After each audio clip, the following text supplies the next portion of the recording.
अयोध्या के मिल्कीपुर उपचुनाव में बीजेपी की जीत पर सीएम योगी आदित्यनाथ ने प्रतिक्रिया दी है। सीएम योगी ने कहा, मिल्कीपुर उपचुनाव का नतीजा सपा के परिवारवाद और झूठ की राजनीति पर पूर्ण विराम लगाता है। सपा की झूठ की राजनीति का अंत हुआ।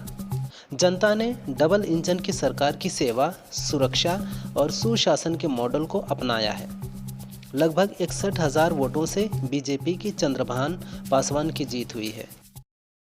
गाजा सीज फायर के तहत हमास ने कल शनिवार को फिर इजरायल के 3 बंधकों एली शर्बी 52 साल, ओहद बेन अमी 56 साल और ओर लेवी 34 साल को रिहा किया है। रिहाई से पहले तीनों बंधकों की हमास ने गाजा में हजारों लोगों के सामने परेड कराई। हमास ने बंधकों को रिहाई से पहले हजारों लोगों के सामने मंच पर पेश किया और उनसे बयान देने को कहा। हालांकि पूर्व में रिहा किए गए बंधकों को मंच पर बोलने के लिए नहीं कहा गया था।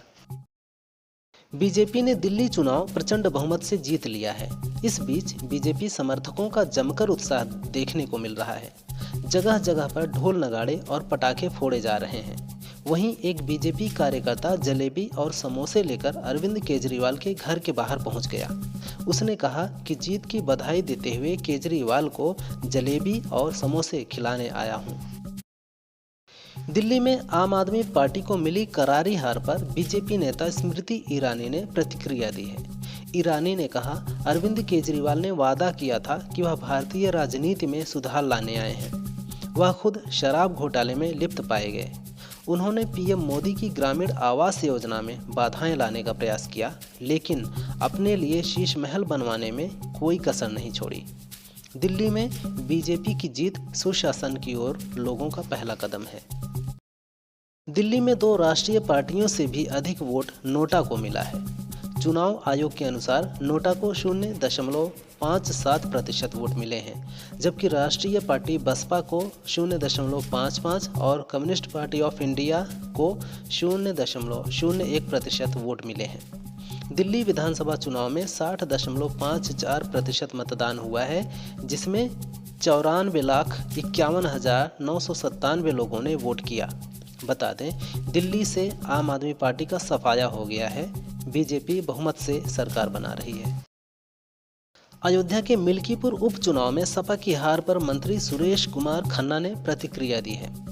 मंत्री सुरेश खन्ना ने कहा, अयोध्या की जनता ने पहले ही यह तय कर रखा था कि किसी भी हालत में सपा के अहंकार को चूर करना है।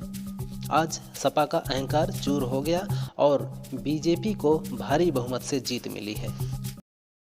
वित्त मंत्री निर्मला सीतारमण ने दिल्ली में रिजर्व बैंक के गवर्नर संजय मल्होत्रा और वित्त राज्य मंत्री पंकज चौधरी के साथ संयुक्त प्रेस कॉन्फ्रेंस की।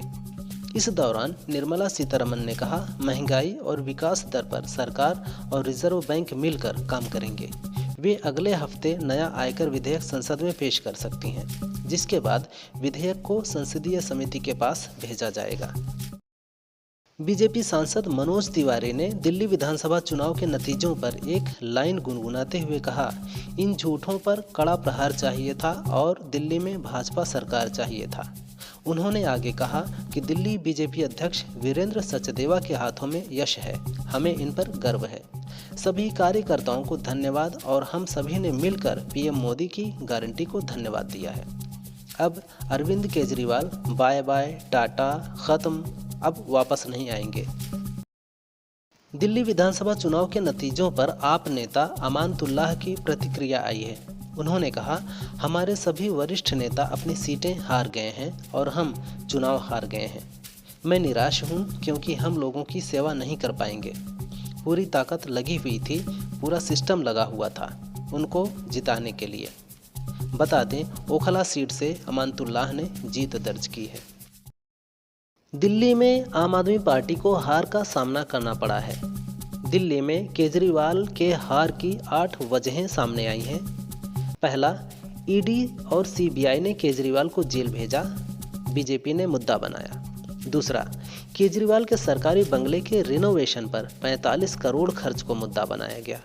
तीसरा, केजरीवाल के खिलाफ मोदी खुद चेहरा बने। चौथा, 67% आबादी वाले मिडिल क्लास पर फोकस।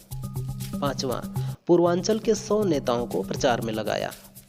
छठा, केजरीवाल ने यमुना पर माफी मांगी, बीजेपी ने मुद्दे को लपक लिया। सातवां, 14% टिकट जाट नेताओं को। और आठवां, केजरीवाल से भी ज्यादा पैसे देने का ऐलान।